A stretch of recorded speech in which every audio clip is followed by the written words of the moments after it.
একটা প্রশ্ন খুবই কষ্টের। ভালো মানুষই কেন বেশি কষ্ট পায়, বেশি কাঁদে, বেশি সহ্য করে, বেশি হারায়? যারা কারো ক্ষতি করে না, যারা মন থেকে ভালো থাকতে চায়, তারাই কেন বেশি আঘাত পায়?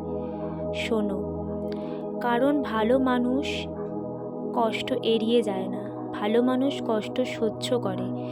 খারাপ মানুষ কষ্ট দিয়ে এগিয়ে যায়, আর ভালো মানুষ কষ্ট নিয়ে এগিয়ে যায়।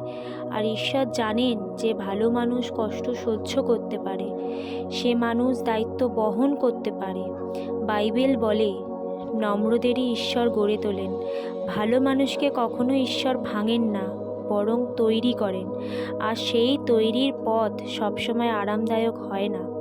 তাই যদি তুমি ভালো হয়েও কষ্ট পাও, তাহলে মনে রেখো, তুমি শাস্তি পাচ্ছ না, তুমি তোমাকে প্রস্তুত করা হচ্ছে। যীশু খ্রিস্টের নামে বলছি, ভালো মানুষের গল্প দেরিতে বদলায়, কিন্তু বদলালে খুব শক্তভাবে বদলায়। আমিন। জয় যিশু সবাইকে। ভালো লাগলে লাইক, কমেন্ট, সাবস্ক্রাইব করে পাশে থেকো।